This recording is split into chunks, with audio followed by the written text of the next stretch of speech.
Welcome to the Kentucky History Channel, where we strive to bring you all the Kentucky history content you want and you deserve. Kentucky is a part of all of us, and we plan on covering all the history we can, from Pike County to Fulton County, from Louisville to Harlan. Here on our YouTube channel, you can find many videos dedicated to different events, people, governors, and places in Kentucky. There's something for everybody.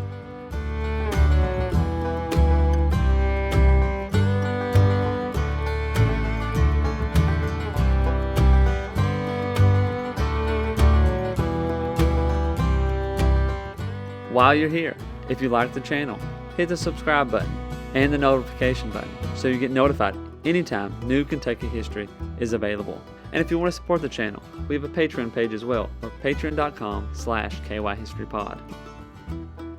Welcome back to the Kentucky History Podcast. I'm your host, Jamison Cable, and we're going to continue talking about Hickman County history with local historians John Ross and Elizabeth Jewell. And John is going to kill us both if we don't talk about the importance of Columbus in the Civil War. You know, that's my thing, folks. Well, and that's a question that comes up in all the county history. What happened during the Civil War? What are we looking at? Well, as we said, this is a transportation hub. Mm-hmm. Now, the Jackson Purchase was known as the South Carolina of Kentucky because it and the Bluegrass region were the most pro-Confederate and the most radical in wanting to join the Confederacy. And they were very enthusiastic. They invited Jefferson Davis to come and occupy them well before Kentucky's neutrality was broken by General Polk months before. Of course, Kentucky tried to be neutral at first. Maybe we should digress for a second and talk. Hickman County was not a place where there was a big slave population. There was slavery in Hickman County, but the farms were small. And we're not talking about grand plantations. We're not talking about grand plantations at all. And a person might have had a dozen slaves, but that slaves represented money, and so that was a form of investment. We have to remember, because of slavery, before the Civil War, the South was wealthier than the North. It was not well distributed. They called my hillbilly ancestors poor white trash for a reason, because we tended to be either very poor or very wealthy. But Kentucky was kind of a buffer zone, and the South wanted Hickman County and the other counties to be part of the South, right, John? Yes, they definitely wanted to join. They wanted all of Kentucky to join. They wanted it so badly that after General Polk occupied Columbus, by the way, without permission from the Confederate government, did it on his own. He didn't stay long. They formed their own Kentucky Confederate government. So we had two governments. Now, this was a terrible blunder because it broke Kentucky's neutrality, which was excellent for the South because all the smuggling could go straight through, and it protected Tennessee, etc., from being invaded by the Union. Once we broke neutrality, General Grant, who nobody heard of back then, took Paducah and Smithland, the mouths of the Tennessee and Cumberland rivers. Eventually, that's how they bypassed Columbus. But John, you have to say that General Polk did not stay very long in Columbus. 6 months. The Confederates occupied Columbus for 6 months, roughly. And The Unions for 6 years. occupied for 6 years. And it was interesting when I first started studying Hickman County history, 90% of the material I found was from the Confederate period. Wow. One of the things I and my predecessor as a historian, we worked hard to get recognition of the Union side of the story in the Union occupation period, including the black soldiers raised at Columbus. The men, now it had a number of names, it ended up being the 4th United States Colored Heavy Artillery Regiment. That is They were trained as so important. And it's a fact that just doesn't get out there, right? That yes, this was a recruitment center. it's a recruitment center. Runaway slaves came here. Freemen would join here. There were during the course of the war, over 2,000 former slaves joined. And there was a Freedmen's Bureau. There was a Freedmen's Bureau. Yes. After the war, the Freedmen's Bureau, Columbus was the center of it. But around 1870, Kentucky drove the Freedmen's Bureau out. And the Confederates from the war took over the local governments, including in Hickman County. And we all know what happened after that. So to omit this history of the black soldiers, the African American soldiers in Columbus, it's a big omission if you don't talk about it. In the Columbus Park Museum, we found one photograph of the black soldiers at Columbus. It's the only one that's known. Wow. And they have a huge blow up of it, 4 or 5 feet on the square. And it shows them guarding a cannon in the big fort here, Fort Halleck. And you can see all of Columbus below them. A big reason to visit Columbus Park and the Hickman County Museum is to see these photographs. Yes, you can actually get them all now. The Library of Congress now owns them, and you can download about 40 of them for free. Very high resolution. I've written a lot of articles about them, and I use them all the time for illustrations. But during the 6 years of Union occupation, well, it wasn't a pretty time for Columbus. I think it's ironic that General Payne was a real pain. He actually shipped off some of the Confederate sympathizers to Canada. Put them on a train. We have photographs of that in the Hickman County Museum. Put them on a train and ship them to Canada.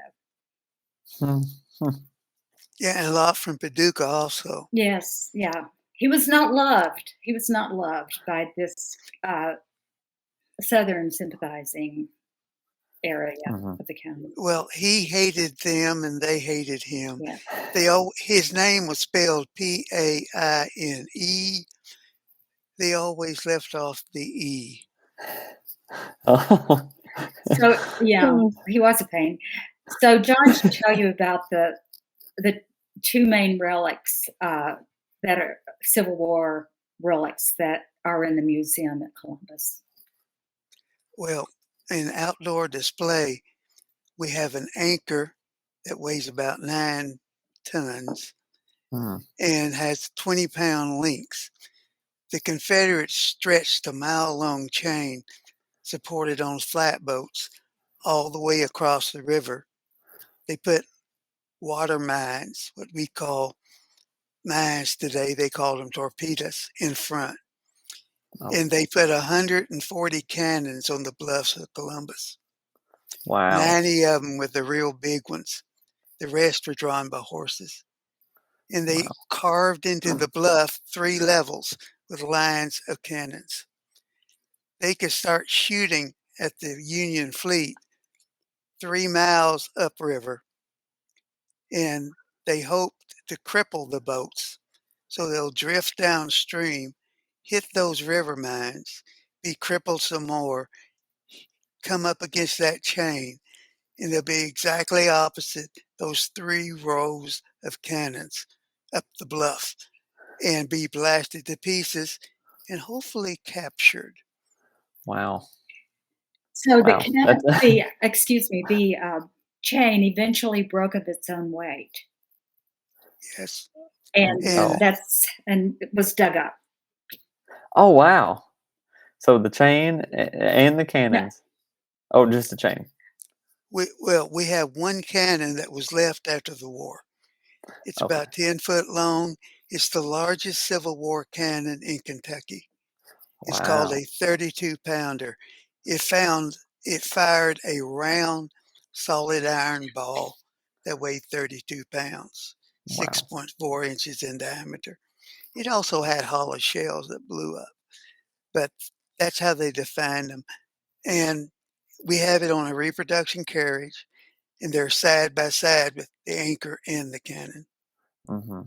Wow. So if you This is visit Columbus Park today, you can walk up and look across the river and see this glorious Missouri farmland, and you can mhm. see what's left of the chain, and you Uh-huh. can see the reproduction cannon, and you can see all the photographs in the museum proper. Wow. So and this is really good information, honestly. So because like not only in Kentucky, when people talk about the Civil War, or just in the nation, when people talk about the Civil War, people talk about Gettysburg and kind of the eastern frontier or the eastern front of the war. Then you don't get to hear as much about Kentucky and Perryville and Wildcat Mountain and these other Civil War battles and stuff. Guess I don't even know about about this stuff that's even farther west or the plans that were set up in this area of Kentucky. Um, Well, the major battle it's good information. was across the river, right, John, in Belmont? Hmm. Yes, the Battle of Belmont was really a skirmish, Hmm. and by late in the war, nobody would it wouldn't have been a footnote. But at the time, it was General Grant's first battle. That's what made it famous later. Hmm. And the Confederates had never been in a real battle either. And they both thought they'd fought the biggest battle in the war. And they both declared they won. And they both insisted for 100 years afterwards that each side had really won. Uh, it was interesting. The General Grant took the count, but then the Confederates started using the big guns, including the Lady Pope cannon that threw 119-pound bullet-shaped solid iron uh, bolts at them. They called them lamp posts. They was, Oh, Yes, and that thing weighed 50. The cannon weighed 15,000 pounds. I was just gonna And say that Lady Polk is John's favorite lady. oh yes, my heart belongs to the Lady Polk. Yes, she blew up. I was I was able to identify what it really was. There were many uh, misconceptions about it hmm. and all Hmm. kinds of myths because it was all top secret back then. Uh, Yeah, and but unfortunately, 4 days later, after the battle, they decided to line up and see how far they could shoot upriver because the cannon had not been there very long, and it blew up. oh, And they learned something: do not put a powder magazine with an open door next to a cannon that blows up. oh, It was in a semicircular sandbag position. They had 12 people killed, oh, tore apart, and that was the whole gun crew plus General Polk and other officers were standing around watching, and General Polk was so shook up from the explosion. He was not physically hurt, aside from deafened, but he had to take sick leave for a month Oh, wow. afterwards. But they replaced it with another one just like it called the Belmont. Mhm. And Yes. they also had 3 smaller cousins of it. They were all experimental cannons from Richmond, Virginia. And the Belmont, after they evacuated Columbus, they took the Belmont and the 3 little ones to Island number 10. When they were firing on the Yankee fleet, the Belmont blew up. So this The takes Fort us back Henry cannon. down to the islands, the crescent, the strategic location. It Mhm. Absolutely. Position, position, it position. is, it's Mhm. about where it's at. It's about where Hickman County and Columbus was located, made it so Mhm. important. But there were a lot of other things that were happening after the Civil War. Mhm. And, you know, we've covered a few of them. But there were so many little communities being formed. It was like a microcosm, probably, of what else was going on in the rest of the United States. But in the 1880s, the Hickman County had, as I mentioned before, 2 colleges. I have to look at my notes here to get all the numbers straight. 28 doctors, Oh, wow. 24 churches, 10 dry goods stores, and 20 groceries. And all in these little outlying communities from Columbus to Beulah. They had great names: Lick Skillet, That's Village, a good one. Halewell, and then that takes us back to Wolf Island. Mhm. Mhm. Well, a lot of so let's I'll just ask the question now. So, you have Columbus and you have Clinton. Any other, official towns formed, or are we just looking at small communities or anything else that, people would call a town? I mean, in Lincoln County, we have Stanford. I mean, then you have Crab Orchard, and you got Houstonville, but then you also have McKinney and Waynesburg. They're smaller, and then you got Broughtontown. It just keeps getting smaller community wise. What are some more known communities, I guess, in Hickman?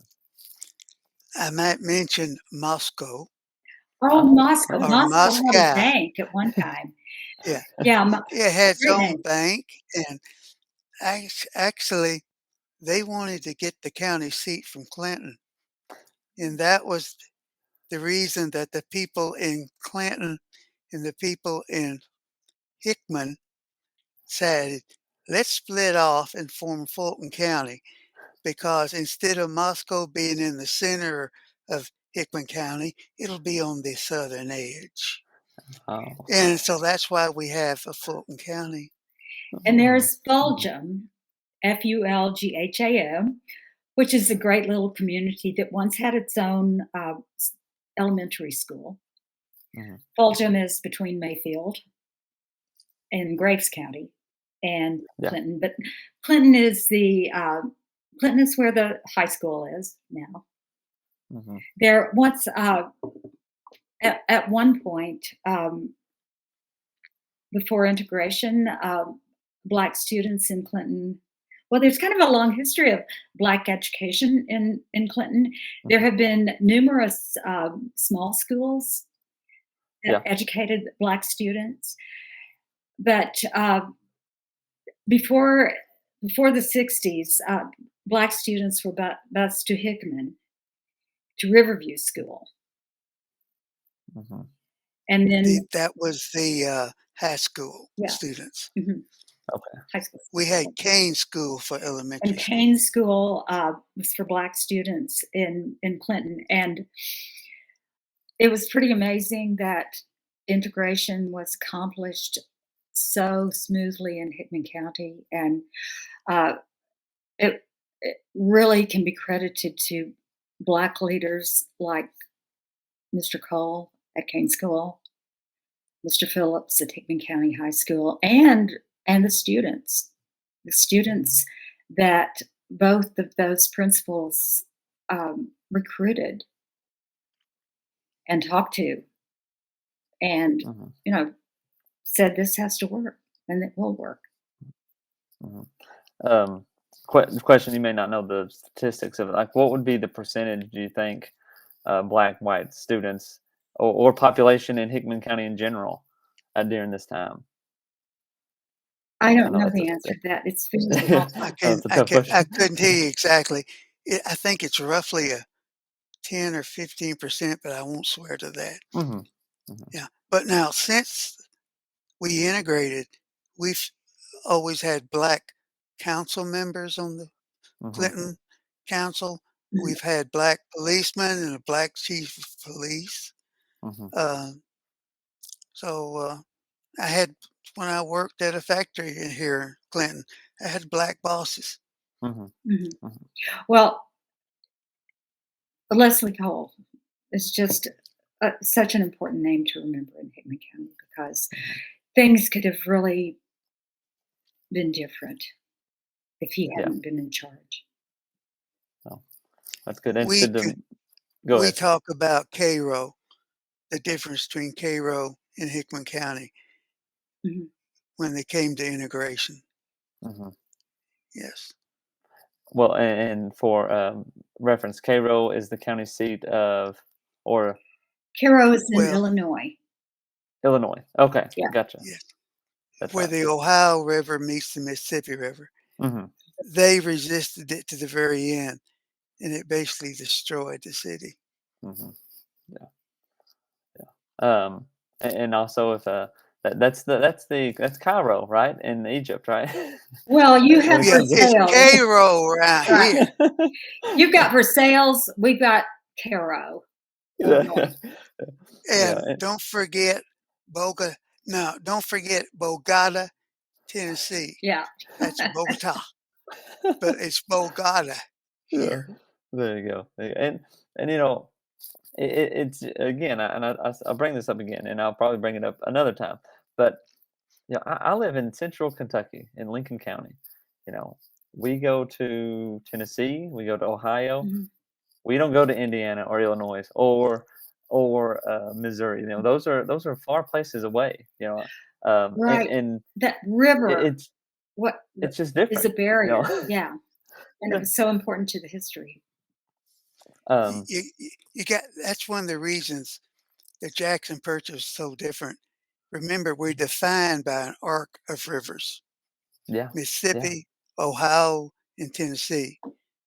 They were both wonderful for going south with the flow of the rivers to Hmm. go to New Orleans, but they were barriers to go north. We Yeah. were culturally Southern. Our economics were based on Southern style uh, slavery, Hmm. and that's why we were the South Carolina of Kentucky. Hmm. I like to talk about how there was a Confederate soldier at Columbus who, from the Columbus side, watched the Battle of Belmont, and he was an Englishman, got pressured into the Southern uh, Army because he was working down south, and he was captured at Shiloh, deserted, joined the Union Army, but was so sick he was discharged in a few weeks. So then he joined the Union Navy, and after a few months, deserted there. And he really didn't care which side was on to win. And then he became a reporter for, I believe it was the New York Herald. And they sent him to Africa.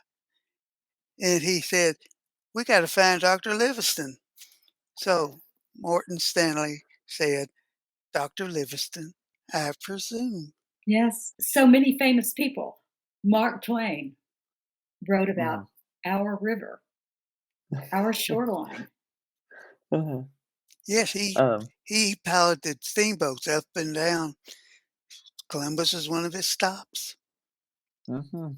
Well, and it brings the question I have, like, that just goes along with like if you were to sum up like economic drive in Hickman County, is the river going to be the biggest drive, or is there any other you know aspects? You know, in some central Kentucky, western Kentucky counties, it's going to be farming and so forth. Coal, obviously, in eastern and the western coal fields. But what would Hickman counties be? It is agriculture. Hmm. We have long, beautiful, hilly fields, um, flat river bottom land. Hmm. It's a great place to grow whatever you need to grow. We used to where Clinton is now used to be old growth hardwood forests. We had in the 1880s, we had a huge timber Oh yeah. business here, and there were a lot of factories in Columbus that made boxes and barrels and any kind of wood product. And of Hmm. course, they could ship them on the Mississippi River or on the trains wherever they needed to go. The forests are gone now. And in the Hmm. northeastern corner, we have a cypress old growth uh, forest that's still there because they call it Murphy's Pond now. It's a swamp. Oh, So yeah, we can't forget Murphy's Pond. It's owned by Murray State University now, I think. I'm I right? believe so. But it's the place to go if you wanna do some snake research. Oh Oh, yeah. If you love water moccasins and cottonmouths, which are the same thing, We've and got it. We've rattlesnakes, got it all. we got you covered. Right. oh, oh, I might just go to the bluffs. I Yeah. think I'll stick with We're the. safer on the bluff, even though it's might be crumbly. um, who and I meant to ask this earlier. Who would be the first settlers of Hickman County? I mean, obviously in Columbus, but who would be those first people of European descent as well? Do we know?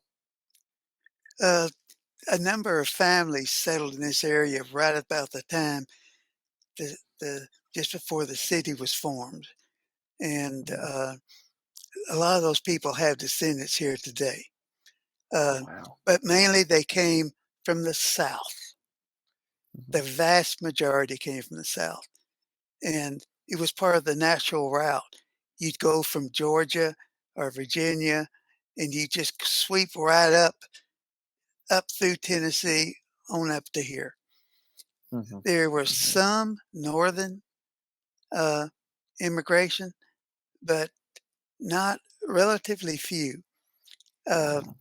and most of those promptly became very southern. You know how it is.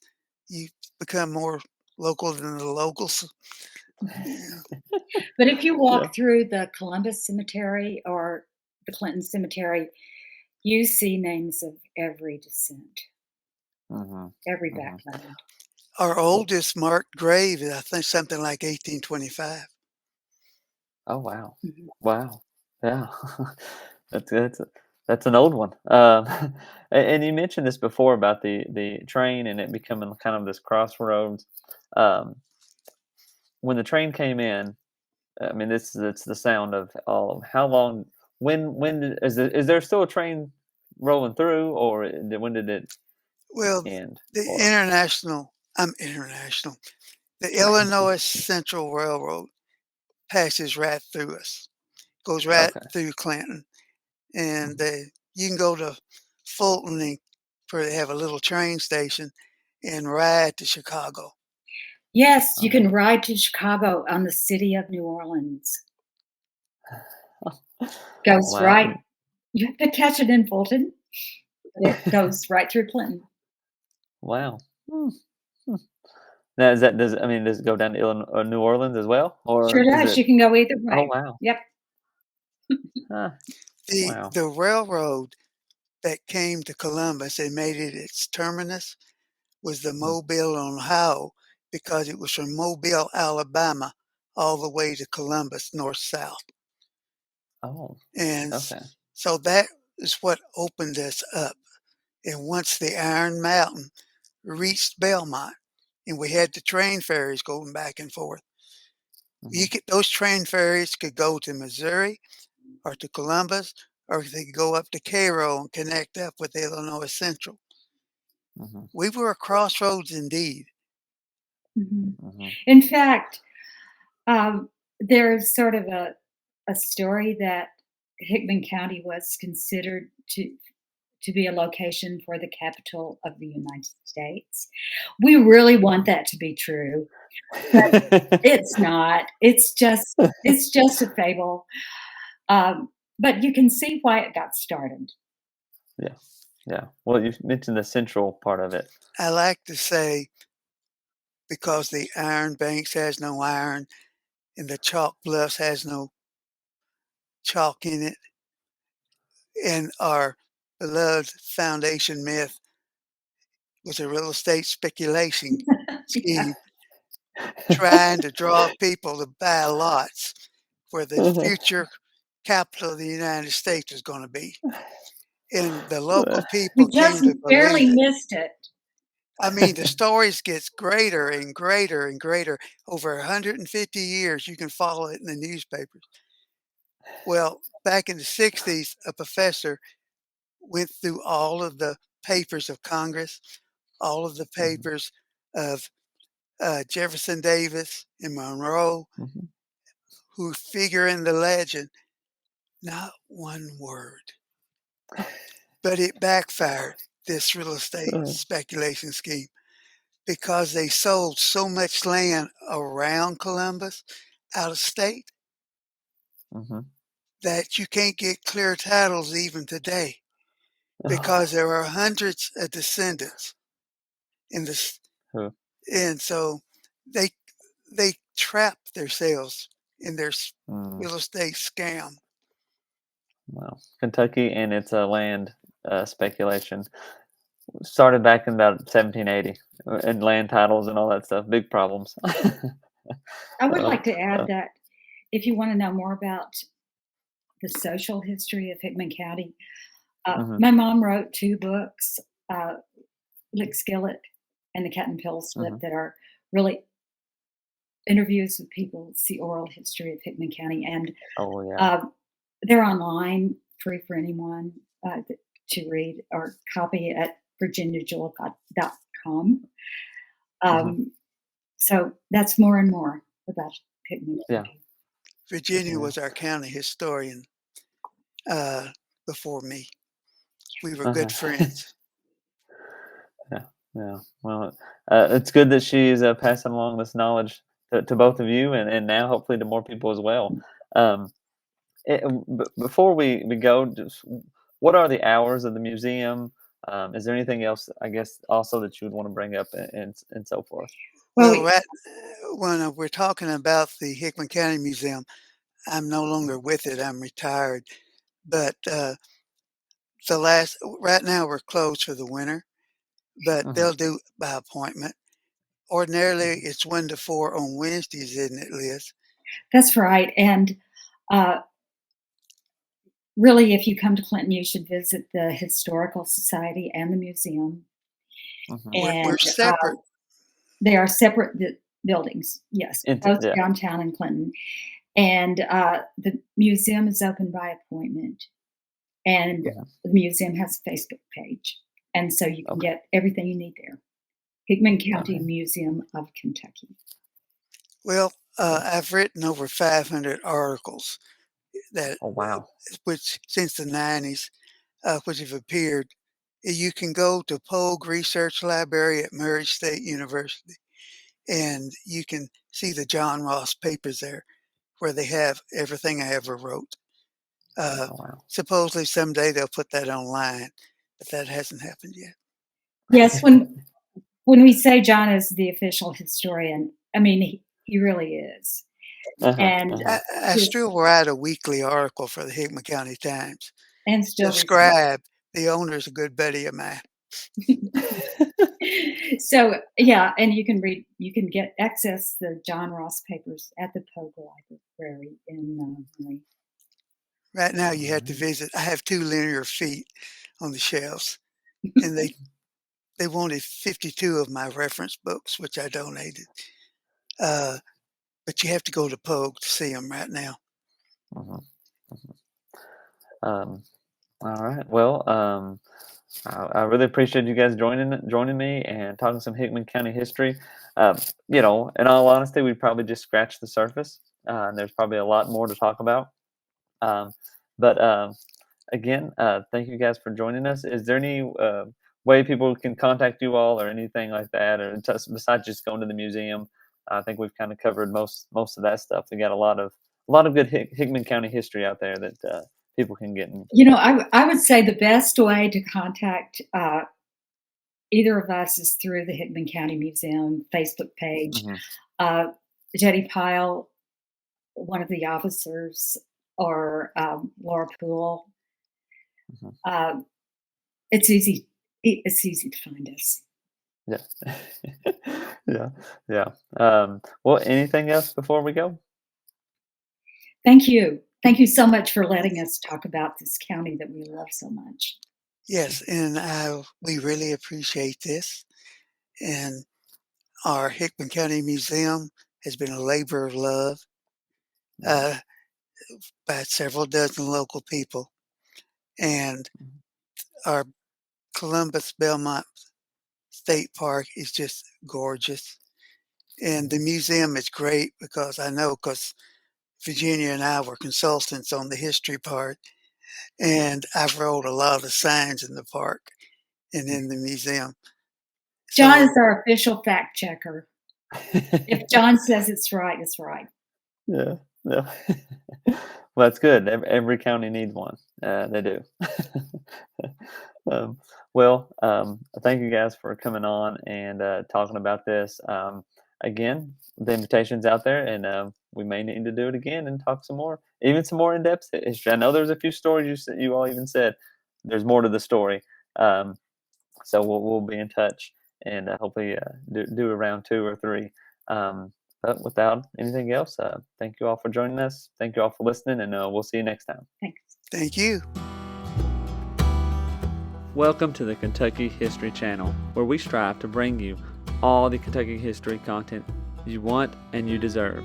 Kentucky is a part of all of us, and we plan on covering all the history we can, from Pike County to Fulton County, from Louisville to Harlan.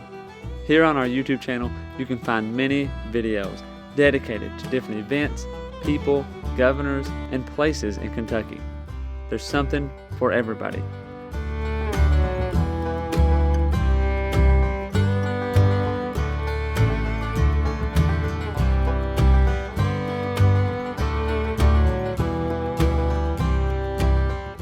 While you're here, if you like the channel, hit the subscribe button and the notification button so you get notified anytime new Kentucky history is available. And if you want to support the channel, we have a Patreon page as well, or patreon.com/kyhistorypod.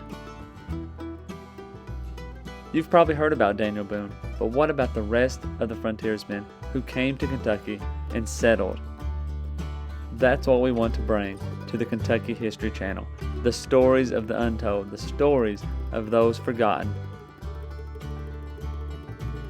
One thing to expect on our channel is great Kentucky content. Some stories that you've never heard of. The Night Riders, who began in western Kentucky. Bloody Monday, the riots in Louisville.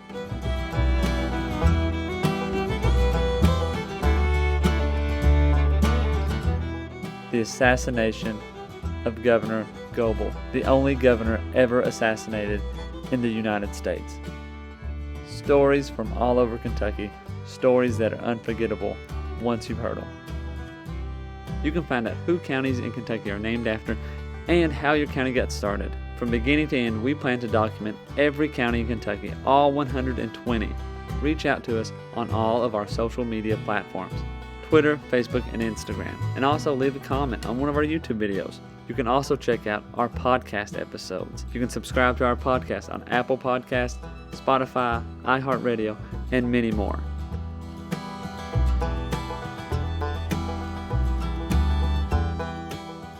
We're always seeking to find more Kentucky history so we can bring it to you, the viewers, the listeners. We want all the stories and all the events from Kentucky's great history to be told and shared everywhere.